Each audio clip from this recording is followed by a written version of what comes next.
Hello, everyone. Welcome to the session. This is conducted by RESC.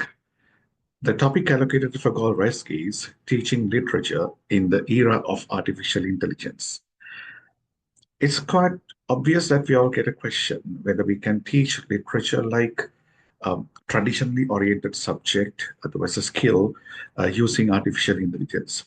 Then we all have we further that question whether we can, what will be the future of teaching literature in this particular new generation? What sort of changes will be there in the pedagogy of teaching literature in the new era? So basically, I was born in 1970s and schooled in 1980s. And my experience regarding learning English and learning literature were quite different. Actually, it was not what I discuss right now. Since passing 5 decades of my life, I have been experiencing, even though the technological advancements, and even the pedagogical advancements approach into teaching literature is people are a little reluctant to absorb and becoming flexible. This flexible in teaching literature. This lack of resilience always, keeps sort of less dynamics in teaching literature. We all know that when the society becomes dynamic, that we have to cater to that particular dynamic society. Um, Somehow or the other, we in the society have a sort of prejudgment that literature-like subjects must be with old books, traditional teachers, and otherwise, it will not come to the fruit. So this topic would have two different dimensions. Some listeners would say that this won't happen, right? Some would say that yeah, this must happen. So some would stay in the on the moderate grounds. In situations like this, I feel like in presenting my argument regarding teaching artificial intelligence, in this also I have lined up both positives and negatives and how we are going to adapt to the situation because there is no other option rather than adapting the situation, rather our situation, teach educators, teachers' situation to match with the clientele that we are serving these days. So let me first move on to my PowerPoint.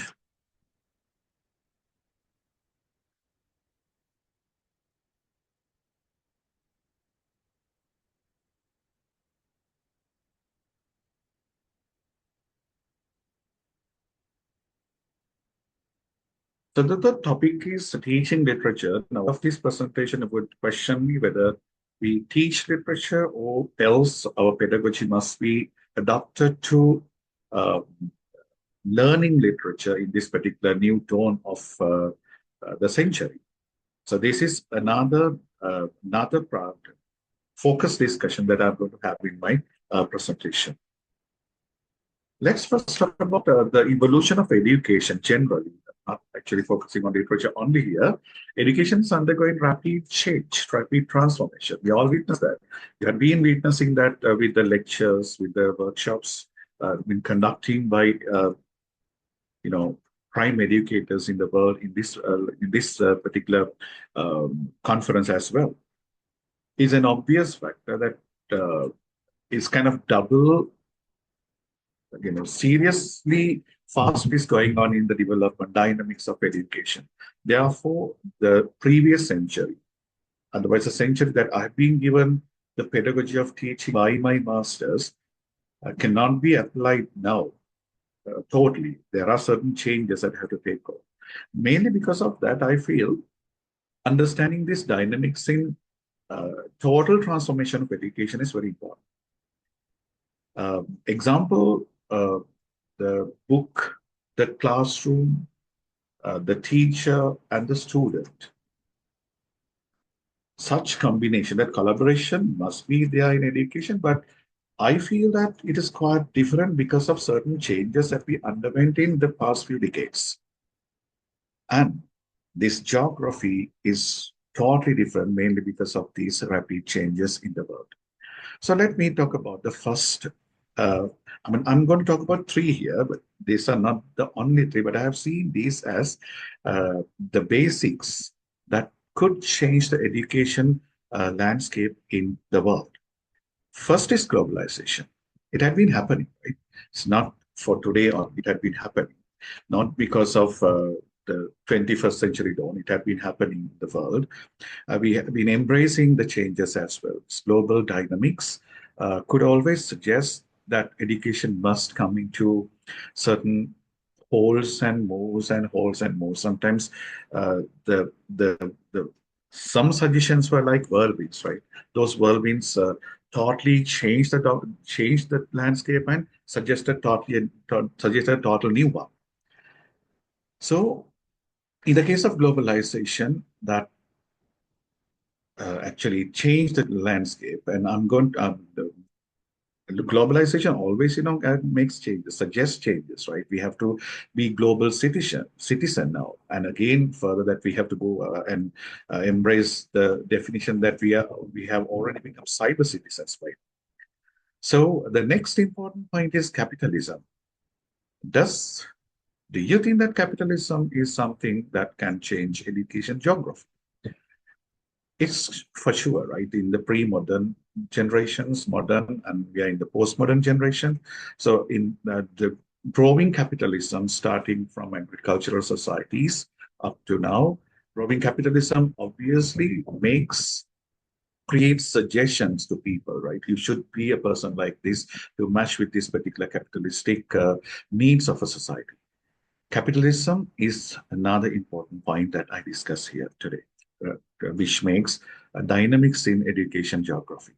Next, not the last, there may be many situations in the future suggested by the changes of the world, but another turning point of our education expectations of the society, the post-pandemic challenge, pandemic and the post-pandemic challenges that we are encountering.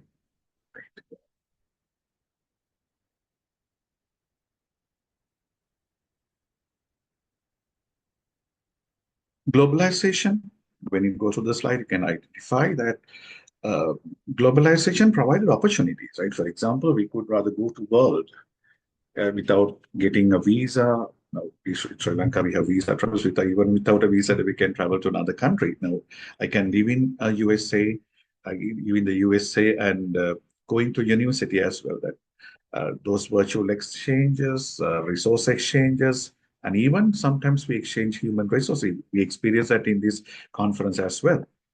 And there are a lot of online resources, obviously, that we are an island nation, we can't rather live in this and depend on the resources that we have here because mainly because of lack of ability to generalize the facts that we get from this country only.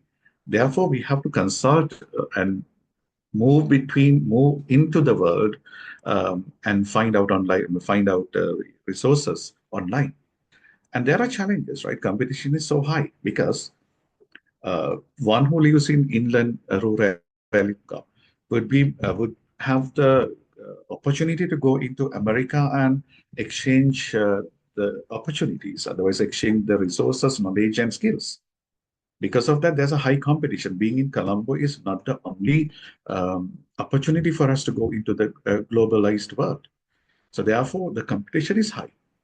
I see it as a kind of very positive, otherwise optimistic reception in this particular aspect. And we can get lifelong education, and there are lifelong education needs as well. Example, mainly because of poverty, but mainly because of economic conditions, people become dropouts. Perhaps one person stops education in all levels because of the economic conditions. So the person can yearn for education, reapply for education after a long time because after some time they spend in their life, like perhaps in the 40s, 50s, they can restart their education. So the globalized world often share their opportunities. Like university experience is one that we experience now in Sri Lanka. So let's go to capitalism. how can capitalism be an important factor? Capitalism often invites people to be materialistic. It is one of the key factors in capitalism. And we become ambitious as well. So the education landscape must serve to cater to people to understand how important this is to become a citizen in this capitalistic world. We can make ambitious people, but on the other hand, we have to rather strike a balance as well between capitalism, materialism, ambitious nature, and how you become a kind of morally developed human being as well. Somehow or the other, these are quite important factors that change the education geography in Sri Lanka, in the world. Pandemic, we all know that pandemic was the turning point of this. Especially when I rather recall my experience when I got my appointment in 2000, early 2000 into one of the remote schools, one of the distant schools in southern province, deep end of southern province. I was rather, I was entrapped, right? Physically, I was entrapped. There was no electricity, no buses to go out. So when I needed to read something, even that I was to wait for a bus to go to to travel some 30 kilometers and to go to a library and learn. That I found that that isolation was also there those days, right? Even now we find such physical isolations. People are insulated because of certain created opportunities in certain geographies. But the pandemic created something similar, but it was there was no choice for people. In my case, in my job, I did not have a choice, but I could rather get my life choice and come to some area. But pandemic provided an obvious um, provided an opportunity, not opportunity actually, a challenge that you must be isolated from the society. Therefore, uh, we were at a dead end to that. And comparatively, in my condition in that school and pandemic situation and being insulated from the society, they were quite different. In this era, the pandemic came. In that year, the pandemic came that I had another option. What was that option? It was a cyber world, right? I could rather reach my ends, expectations using online platforms, using certain apps, and I could rather to use my social media to reach people, and I could rather continue my education as well. Even children could continue their education. So I really like this particular statement, particular point. Pandemic was destructive to the world, but it suggests us something rather very constructive to education field. I do not say that there are cons as well in this. There are problems, but society yearns something so that if we do not rather cater to that, if we do not rather supply that, definitely that we are going to be a nation which is going to be lagged in the world. So we started, adapting our education system, right? Adapting the way of getting education as well. And yeah, we have started in accelerating the achieving technical knowledge as well. Even the all teachers would rather learn how to use WhatsApp, how to use certain social media platforms, and certain apps and all. Even Zoom became so popular. So we started, reaching people. So the world is not a huge place now. There are certain conditions that we've passed. First, it was a huge place. After that, it became a global village. And after that, it shrinked into a little and we started calling it global family. Now we all see that it's global glasshouse. In this global glasshouse, we all can observe each other's conditions. There are again pluses and minuses. I bring out one nice experience to you. All those days in 80s, 90s, like when people go to other countries, when they go to Bandar International Airport, when they go into when someone goes into that, the family members cry like people who cry at a crematorium when someone is buried, someone is cremated, because once the person goes into that, we get information, we get at least get a photo after several weeks. The separation is imminent, and it was really difficult to bear up as well. So, but now it is not so, right? It's like we are always with the person. We are like always in touch. So this is shrinking to that level. So all these conditions have suggested the need of change of education. So that's my point I wanted to highlight here.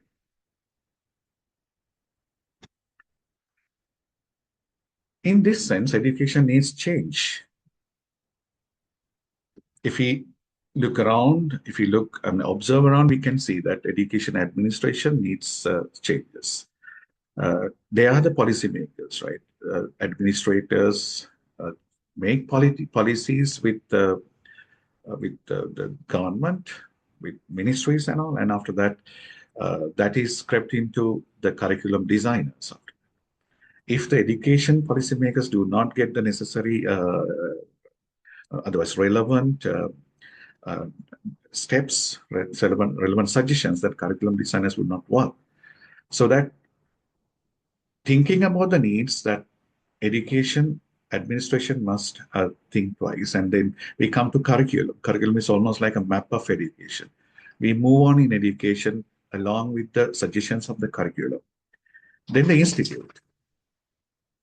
All those days we had kind of a traditional definition that institute ends in the outer boundary, physical wall. But now it goes beyond that. It goes beyond the earth and goes into the cyber world.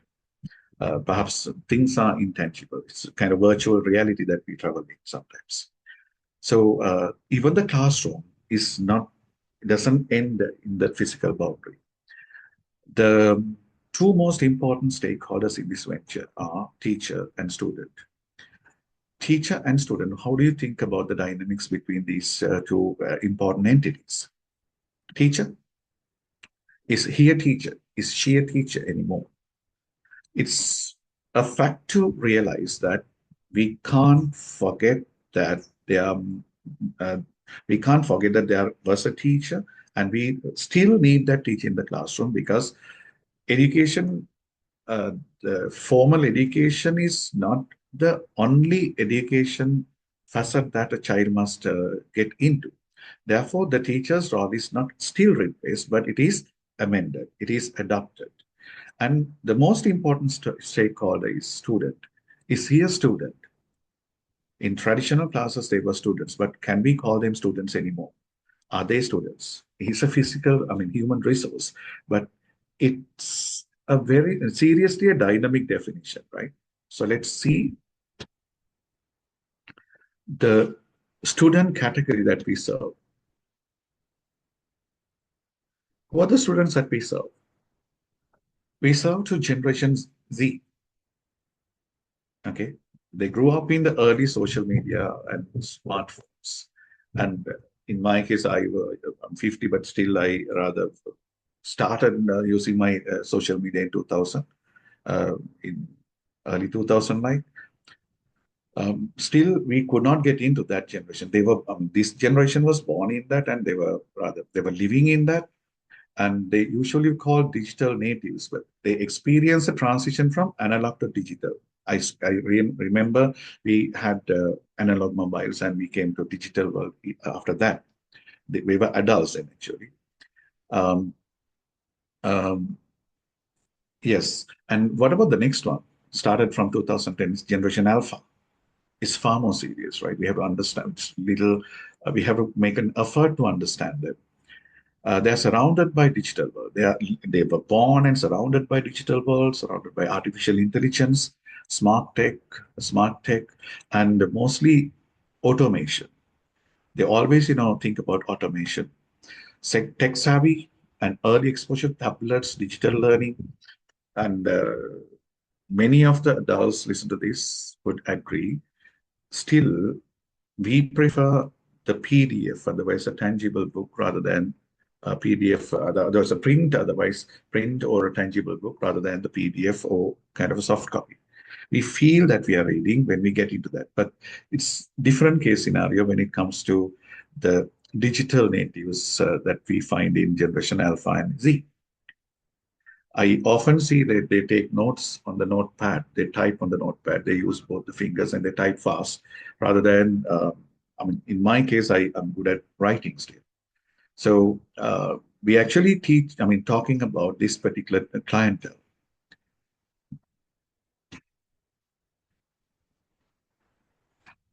So let's think about the pros and cons of integrating technology in education.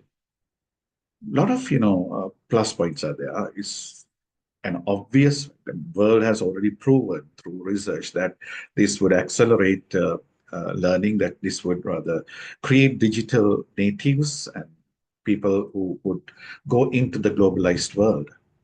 Uh, so these are certain pros and positive points. Um, virtual reality and augmented reality is also there. Gamification, interactivity is high, which they usually expect. Like in my generation, we define interaction as we physically meet people, we start collaborating, talking, laughing, uh, sharing our emotions and all. That's not this interactivity. This kind of online interactivity. And again, a creative teacher can transform this interactivity into kind of moderation. Like you can meet and do the interaction.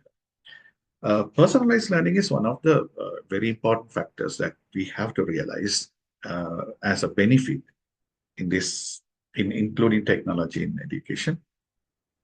Um, and it caters individual needs. I, for person, if we have seen people uh, who are a little slow in education, otherwise who are fast in education, how they mash the gap through technology. Mm, it's global collaboration, right? I told you that it's not an inland rural school anymore. We can rather take it with little thinking that we can take it to the center of America, center of another developed country. Um, Development of critical 21st century skills. Yeah, we have to protect our tradition. It's true. But what do you think that we have to think more? Are we to lack in that and protect our culture only? Protecting our culture is quite important. It's 75%. I agree with that. But 25% I give to this new digital natives because they need that so that while you're teaching that, we can actually teach them how to protect the culture. Cons, digital divide. I don't have to rather explain this. We have been listening to this for a long time during this particular conference as well. And it has been, but I think that in the next 10, 15 years, like this would be the equality everywhere.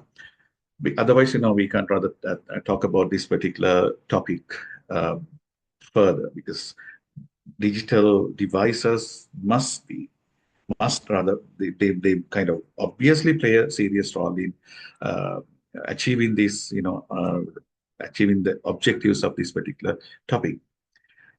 People over rely on the technology rather than going to social skills. That has happened, right? Sometimes when you visit one of your friends' place, your friend and the wife, otherwise husband, they would be talking to you, but children are in their own rooms. But when you're physically connected, they are connected to the world through their devices. And certain psychological, otherwise physical ailments would be there, like I have mentioned here. Um, Last is very important. How teachers are ready to accept this particular change. Are they dynamic? If they are not dynamic, whatever the change, whatever the infrastructure provided, that the thing would not rather go on. This change would not happen.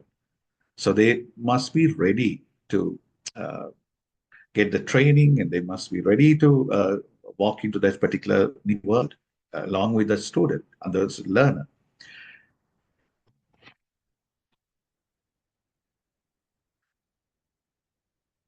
As I said, this creates a dilemma. Are we to stay back? Are we to move forward? Tradition or embracing change? So, as many of your educators, otherwise education policymakers, this would be quite good suggestion. Are we to stay in tradition or to go into embrace a change? We are quite confused. We have a dilemma mainly because of the era that we live. We are in an interim. In this interim, we get kind of confused mindset. What are we to do? What are we to include in our pedagogy? What, what is my role? What is the student's role? That is the reason that these sort of conferences are important for us. So let's move. This is a debatable topic because majority believes that literature must be taught in a very traditional uh, environment, traditional, using traditional texts and with traditional methodology. Mainly, the educator must think very traditionally and approach very traditionally with tangible books um, and very, kind of students who, learners who are totally engaged in reading, the learners who have got reading as a kind of extreme habit. It's true, right? Just learners, educators, and everybody must think in that particular manner. But it's inevitable that the education landscape has changed and we are at an interregnum. We have to think anew. Somehow or the other, I too agree that literature is a subject that should be taught in a very traditional context. And all the same, on the other side as well, we have to, if we do not change, the learners would not follow us and they would perhaps leave the subject literature. To keep the grip with them, it's really good to show our dynamics and change our thinking pattern as well. So in this presentation, I would suggest certain areas that we can adopt artificial intelligence to teach literature. Let's first talk about what are the areas that we usually teach in literature. Once we get a literary text, we usually teach. Otherwise, we let them research about the writer, otherwise the poet, and we let them think about the social context, the setting, because they matter a lot, right, in understanding characters, relationships, and even the thematic concerns. Knowing about the poet, context, setting, they are very important. They are not the musts, but without them, we can't rather move forward with the other areas of literature teaching. And we think about the characters. What sort of characters are they? Are they dynamic, static, round, flat? And we think about their characterization as well. And after that, we try to build up the relationships. A and B, what sort of relationship is there with A and B? And what about the others, right? A and B with the society, and B with the other family members, otherwise friends in a school. So we usually draw relationship networks, otherwise maps. And especially when it comes to characters, we draw character maps as well. Right? It's one technique to get a clear picture about characters. We draw character maps, and we draw character relationship networks as well. Then it's important to think about literary devices, narrative devices, and how they are utilized in the literary text and how they're going to be useful for the reader to understand the core of the core that the writer is going to present, and think. We can actually get the assistance of literary and narrative devices to understand the thematic concerns as well. Then themes, the messages the writer is going to pass, and after that, usually we get comments. After analyzing all this, we get comments. What is your personal comment about, otherwise opinion about this literary text, this particular context, this character, this relationship? And what do you think about this theme? Is it prevailing? It is universal and it is ubiquitous and so on. Sometimes we get the comments verbally, and mostly in Sri Lankan context, we prefer to get written communication, written comments. Sorry. Uh, I feel that verbal communication must also be encouraged because in different learning styles we encounter in the classrooms can give kind of urgency to give verbal written answers in simultaneous manner. So in our traditional education system, we mostly provide opportunity for written commentaries. And weaving, usually we know that weaving has already become another major technique, major skill in language testing, like speaking, listening, speaking, reading, writing. Weaving is also another important skill we intend to test in the next decade. Weaving is really connected to literature. So once we read something, once you hear something, with the imagery we receive, we start weaving a picture. Sometimes that your picture and the writer's intended picture would not be similar. Just for example, I'm sitting under a mango tree, huge mango tree. The writer's mango tree and the mango tree that you create in your mind would not be same. You create your own experience in your mind. So, and you display that as well. Okay, sometimes in visual mode, otherwise picture mode, you can display. That is also another outcome. Very rarely we do such we use such techniques to check the understanding of the literary text in our traditional classrooms. Example, you read a poem and you draw the poem. Okay, rather than that, we encouraged people to come with a verbal, otherwise uh, written commentary, and we get the review. Reviewing is your opinion about that. Like you provide your opinion in your review, like this is good, this is good, this is good, and you sometimes provide your opinion regarding the things to improve as well. So this actually develops a critical evaluation, the ability to critical evaluation, right? You're not biased to Shakespeare sometimes. If you feel Shakespeare has done something good, you tell that, and with reasons you try to show that this area that I do not like. So this is a kind of open skill that we develop in teaching literature. So these are quite important when teaching a literary text. So traditional methods of teaching literature, as I told you, that it's kind of prevalent. Right? It's very, I mean, many educators embrace that, believing that this is one of the best ways of teaching literature. So what are the pros and what are the cons? Pros, it gives way to critical thinking and deep analysis because you're totally engaged. You read, you yourself annotate, and you yourself study that with the help, perhaps with the teacher's help, a little help. Um, you create meaningful connections with texts. It's you do that, right? It's your brain does it. Allow guided exploration of complex narrative and symbolic meanings. These symbols are culture, symbols and imagery are culture oriented. Example, some imagery which sometimes artificial intelligence would bring would not go with your analysis. Example, the terms called Sri Lankan food like halapa, kaung and all, right? They are not really familiar uh, in the world context, right? It's extremely culture oriented. So in the traditional mode, that you always get the the assistance of your social context in analyzing the text. Okay, and create meaningful connection with the text, because when it happens like that, like when you have meaningful when you are in a meaningful context, when you see that meaningful imagery and meaningful symbols and all, you feel that you feel that you understand the text, right? You're in that. Like example, when you read Sri Lankan short stories, you get more understanding rather than when you read Nigerian short stories. Especially when it comes to Chimamanda Adichie, she uses a lot of imagery extremely related to the culture. So then we have to Google and see what sort of food, what sort of outfit that this can be. The cons, something important. In the clientele that we discussed just a while ago, they may not engage, that this method may not engage all students. Okay, basically we know Generation Z and Generation Alpha uh, carry shorter attention spans.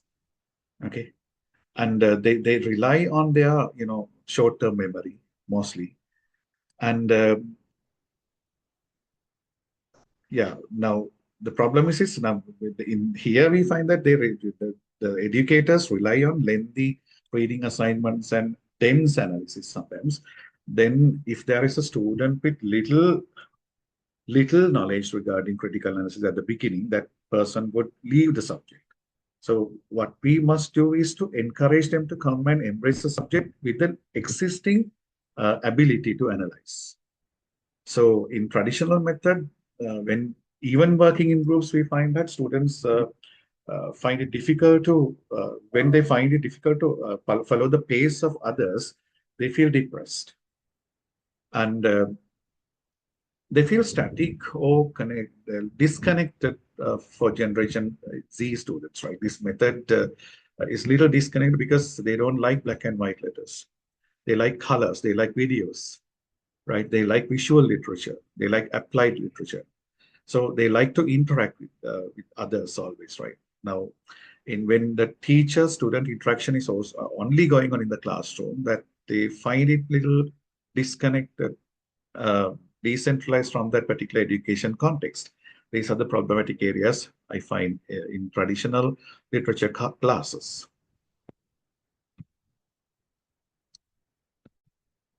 Can we use AI to teach literature? When using AI, what areas would be facilitated? When you look at the first one, you see AI tools analyze, simplify, and present text innovatively. Okay, I will be suggesting some apps and software, otherwise AI tools, to you in the coming slides. AI tools help us to analyze, simplify, and present text innovatively. But still, I find that there's a problem in this as well, because it is not our brain, our own ability that analyzes the literary text.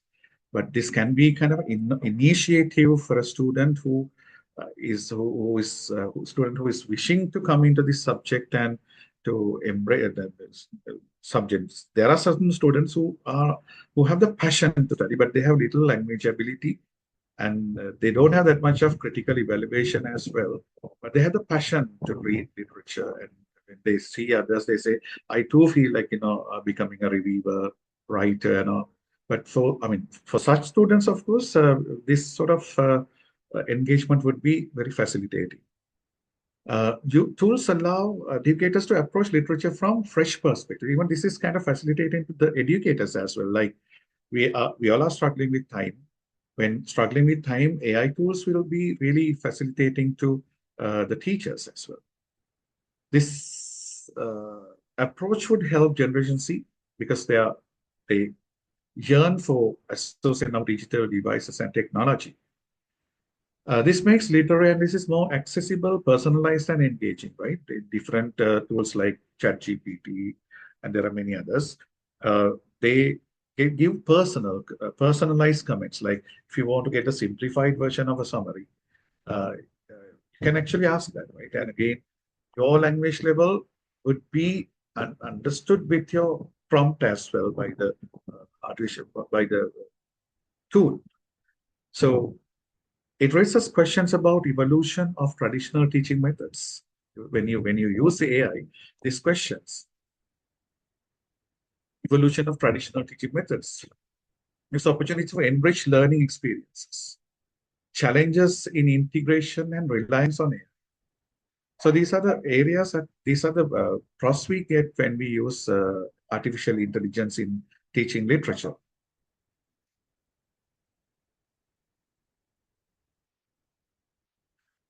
AI can assist learners to get language comprehension. They get vocabulary support, grammar assistance, simplified summaries as well. Even though there are controversies regarding them, I suggest that to initiate the subject, beginner would be facilitated with this little assistance, right? And again, we can actually learn languages. So for example, there are AI supported tools. You type it and you question whether my grammar is correct, whether my punctuation is correct. Otherwise, suggest me different language, suggest me different sentence pattern.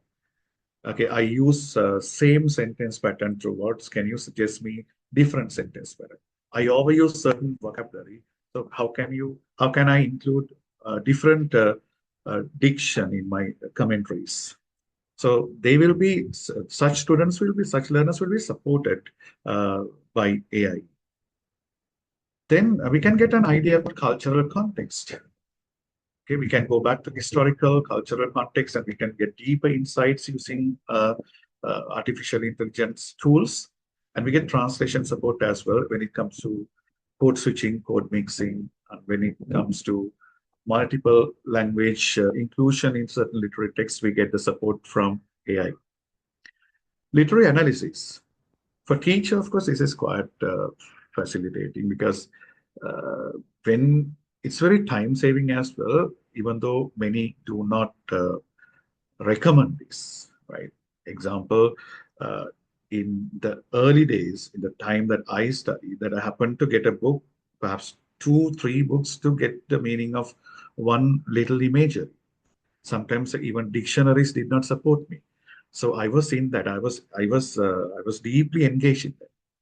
Right? It became kind of a habit formation as well, right? Always, checking the dictionary, tangible book dictionary book, and checking that particular word. It was a habit, and I was engulfed in that as well. Even that habit is there with me now. But students, learners in this century would be more to easy access, okay, because they are also struggling with time. If the teachers are struggling with time. In character analysis, also we get insight about the characters' motivations, developments, and all. We can understand symbolism, symbols which are not really familiar with us, imagery which are not very supportive to us to understand, would be facilitated with AI. And again, related to the previous one, we can actually use virtual reality, augmented reality to picturize those particular unusual contexts in the visual mode. We can get in the visual mode. In AI, related to when a literature with the assistance of later AI, we can get the facility of interactive engagement, interactive learning, like quizzes are there, and gamification is there.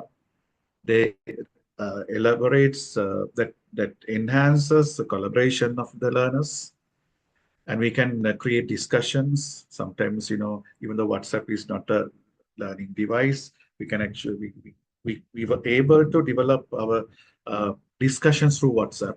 But now in Sri Lanka, WhatsApp is not really recommended now, and we can go for personalized learning, like um, commonly the lecturers, teachers give advice, but if you want to go for your own pace of learning, like you can adapt the learning pace and feedback of our writing.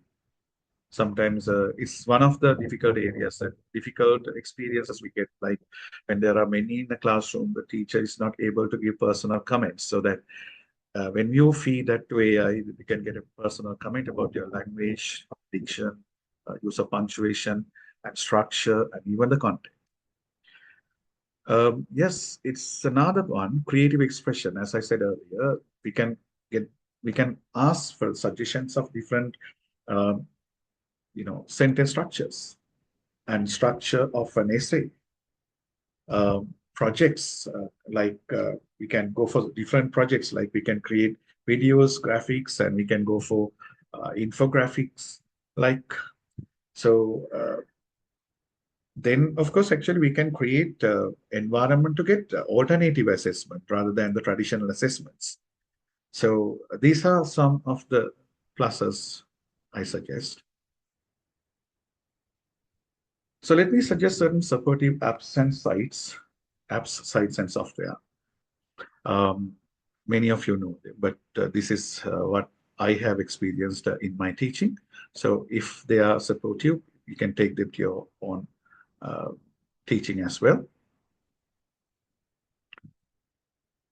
Uh, Often, and the easy access is ChatGPT. That's, I don't know, this has already become kind of ChatGPT era. Uh, there are different pros and cons. Different barriers also there are in secondary, tertiary education systems.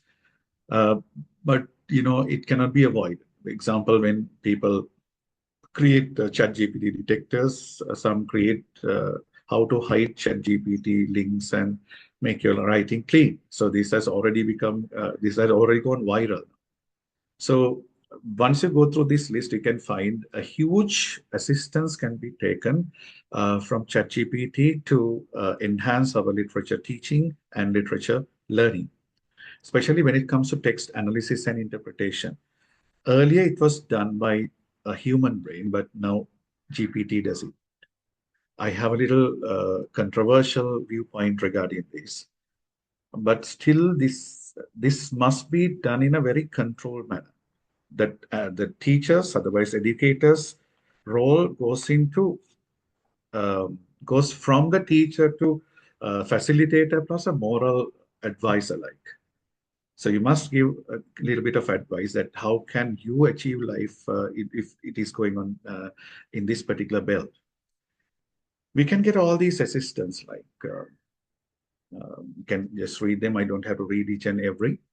I really love this one, visualizing literary settings and plots. Example, now certain plots, certain literary contexts are a little difficult for us to understand. So AI would help. And making question papers, that's in a GIF like you can actually make a question paper with a clear prompt you provide to ChatGPT. You can suggest that, okay, the short story is this, the writer is this, the context is this. So I need to give an essay question, essay type question. So my students are from grade, we'll say 10, 11, otherwise 12, 13.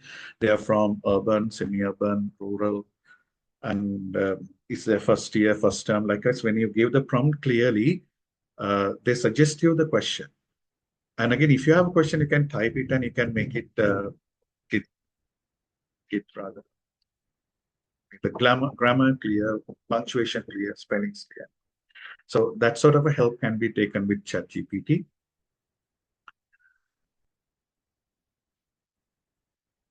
And black box. It's also almost like ChatGPT. It's also very accessible, and the almost same assistance is given with this one.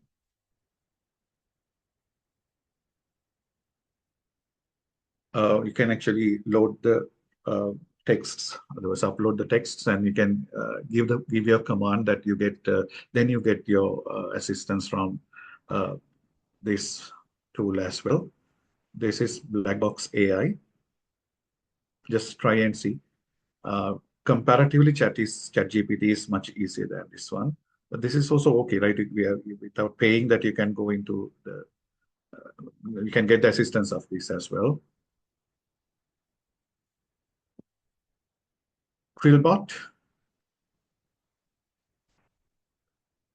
This is really interesting. This is to rewrite, paraphrase, and all. Like, if you feel your writing is almost writing almost in almost all time that you do very monotonous pieces of writing, so you can type it and you can just ask the Quillbot to give a different style of this particular paragraph, and you can ask Quillbot to paraphrase it, rewrite it, and include different words. This is a little bit flexible in that particular work. So this is it, Quillbot. These are the functions you can achieve from that.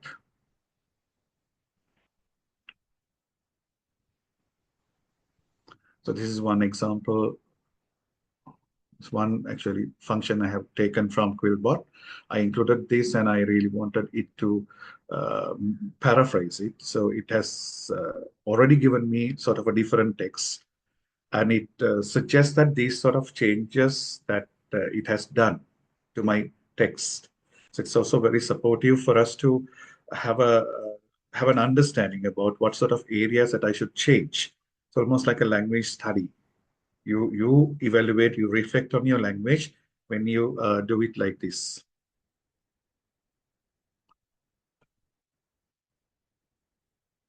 Word tune is also another important AI tool. Shapes your scattered thoughts into exactly what you mean to say with a free AI writer that can paraphrase, rewrite, correct your grammar and more. So there are different uses, but I will suggest one use. You can suggest this to students if your students are interested in. I have typed one sentence here. The man came to meet me tomorrow. This is grammatically incorrect, right? So I just suggested that, and I just wanted it to correct me. So that it has different types of sentences. Okay, different patterns are given. Like tomorrow the man will meet me. I will meet the man tomorrow. He is coming to meet me tomorrow. Tomorrow he will meet me. Likewise, you can be corrected all the same that you can get different suggestions from this side. It is available in ChatGPT as well, but I just suggest some other texts as well, other tools as well. Grammarly is a very common one. I often use Grammarly because I find there are certain problems in my language before I publish, before I rather, especially when it comes to paper setting and all, I get the help of Grammarly because I find that it's more trustworthy than some other AI tools. So a very interesting AI tool, IBM Watson Tone Analyzer.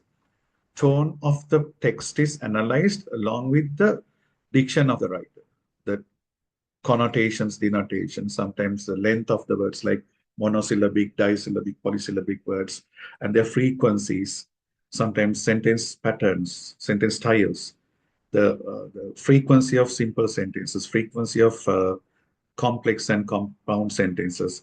And with the use of those technical things, the tone of the text will be analyzed. It is kind of very interesting, but again, I have a little suggestion, right? Tone must be analyzed by you because uh, tone of the text must be analyzed by you and you must get the mood. But here, when the tone and mood, everything analyzed, what is a function of the reader? But anyway, my topic is AI and literature, so it's my duty to suggest these areas. But this gives a facility for beginners, and again gives facility for beginning, I mean, teachers who begin to teach literature. And if it is for your own personal studies, when there are certain incidents like well, social incidents like uh, we'll say a pandemic situation again, that you get all these facilities in your computer. And again, people who are far away to Colombo, when you don't have the facility to come here to get education for higher studies, these are quite helpful for you, right? So all these tools would provide nearly 10, 15 teachers function. So think about them. Voyant is also very important. It is designed to help users interpret text, and can be used for a variety of purposes, including digital humanities research. We all know what digital humanities is. All those days we analyze humanity in relation to human emotions, human relationships, and all. But here, AI tools are there to analyze humanities using digital tools. Just for example, analysis of the corpus. How often now? Sometimes even Voyant can analyze, do a kind of corpus analysis from what corpus these words are selected, and how often certain words are used, how often these sentence patterns are used. So this would suggest an idea. Otherwise, this would let you reflect about your writing. This would reflect about the writer's, use of language as well, which would give kind of advanced study for literature teachers, especially. And this is good for critical analysis as well. When you write critical essays, critical analysis essays, you comment about the structure of a literary text. This would be quite helpful. So Voyant gives records like this. You can see, if you want, you can make a sketch like this regarding your text. Um, and one sentence, I mean, every single sentence is analyzed. It is given separate analysis levels as well.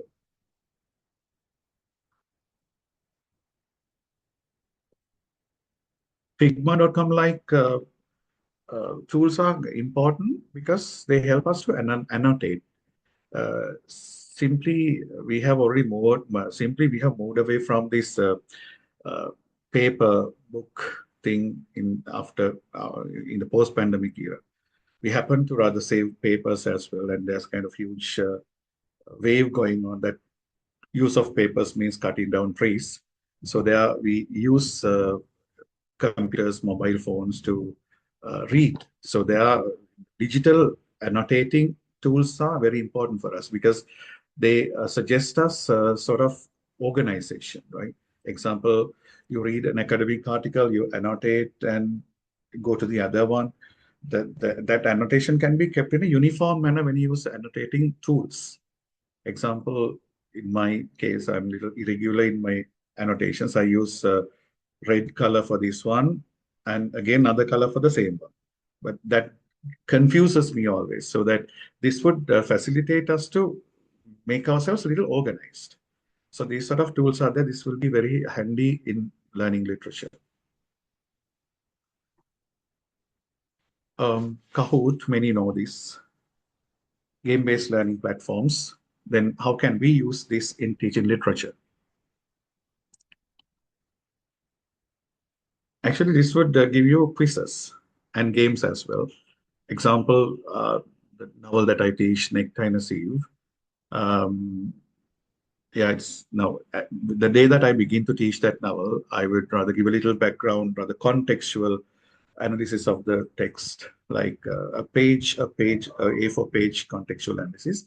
So without giving that, I can rather insert this to Kahoot and ask kind of a digital game, otherwise a quiz. So they do the quiz, they try it out, and they get the answers as well here. After that, only you can give the students a reading. It's almost like a pre-reading activity. You can create pre-reading activities in relation to literature using Kahoot. So you have to register yourself like this. When you when it comes to this level, you can upload one of the PDFs, otherwise whatever the text mode to Kahoot,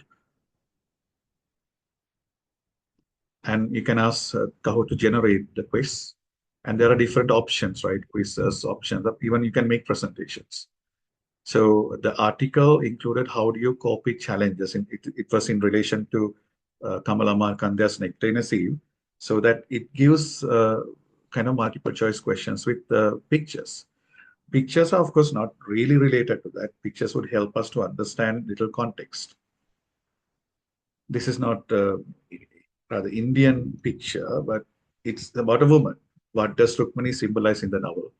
So the exact word is resilience, so that they are easy. It's quite easy for people to understand. And again, through this, we can teach vocabulary related to a literary text as well.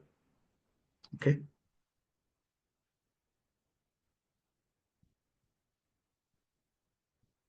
Again, another tool, Quizlet. There also you have to upload the texts and you can get questionnaires. Okay. Kahoot is quite easy to handle rather than Quizlet. This is quite interesting. Tone analyzer. Okay.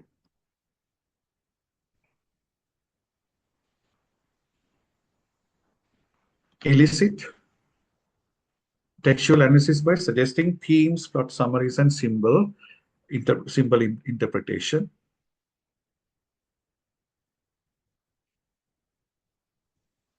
So I uploaded one article and I got a summary like this. And again, if I rather ask, they give references as well, so I can walk through the references and get more understanding about the text. Kaggle is also very interesting. It is to make mind maps in literature. I told you that we teach about characters. We draw character maps and we draw character relationships, relationship maps, and all. Kaggle would really be helpful for you to draw beautiful character maps. These will be very interesting as well, right? Example, when you can actually give them as homework. Use Kaggle and make mind maps. And Canva is also another handy tool that we can use, that we can create infographics, posters, and even mind maps. I believe that Canva is a very familiar one that I could not include here, CANVA, Canva. It's kind of free tool. You can take it to the mobile phone as well. I often use it in my literature teaching.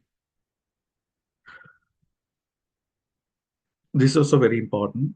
You can upload a text to this, the word to text voice, word text to voice, I'm sorry. So you get the PDF, otherwise Word document, and you cut the words, cut the information and paste it over there. I've pasted an overview regarding everyday use by Alice Walker. So I can go for options regarding the voice as well, woman's voice, man's voice, American voice, British voice, and all. So you get the human verification as well. After that, you just click it to transform, then you get the MP3 version. This is quite important for students who are not really good in reading, people who do not opt to read. You know that there are auditory learners and visual learners, right? Some auditory learners would be facilitated with MP3 mode.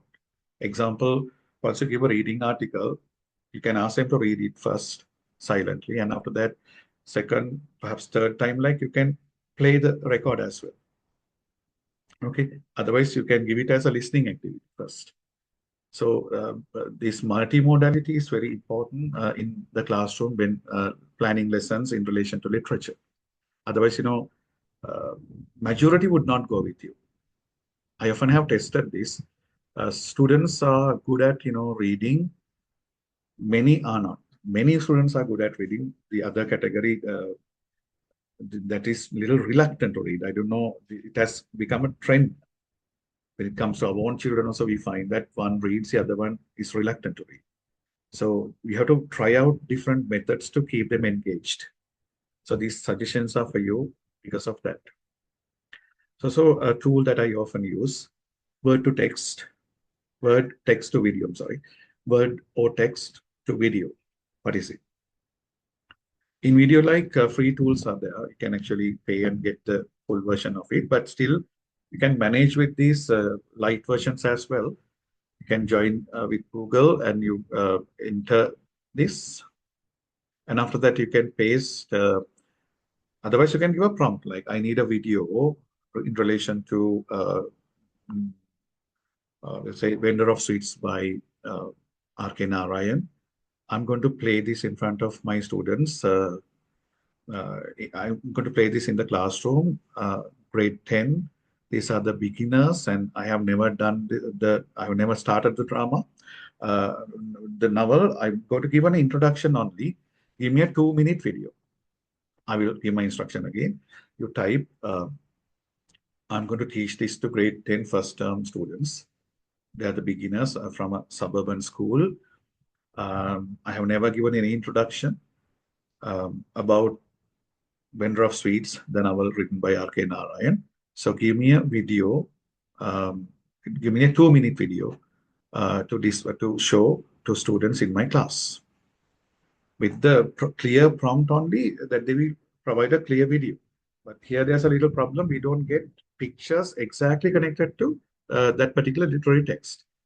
Mostly pictures are little related, but they are not exactly connected. That's one problem I identify here. But still, sometimes, the wording and even the word, I mean, the sounds would give a little facility for students to understand what you intend to give them. Let's turn to the Sri Lankan context. In Sri Lanka, uh, even though Sri Lanka is an island nation, Sri Lanka bridges educational gaps. It enhances engagement, supports multilingual learning, and connects students globally. That is obviously we have found in Sri Lankan context. Many are connected to global context, right? Many students get involved in these exchange programs, and sometimes they have these digital exchange programs on social media. They interact with people. That is something that we commonly find, but it is not the everybody's story. When it comes to digital device as a con, in rural areas, because of lack of devices, unequal distribution of resources and all, and disturbing internet access, not rather allow everyone to get involved in this sort of thing. And specifically, we have to think about teacher training gaps. Okay, if the teachers are not really familiar with these digital tools, otherwise using AI, when the students are familiar with AI, there will be a conflict between the two parties in the class. Once a teacher is ready with the lesson, students have already completed that using it. They are faster in their IQ than us. We all know that, right? Because of the generation. So then we need to get, inevitably, we need to get at least a little bit of training regarding this, because we must know what they are doing at least. Sometimes when I say, okay, this is about this particular poem, if they have mobile phones in classes, like they take it and use. But in the school, of course, we don't have it.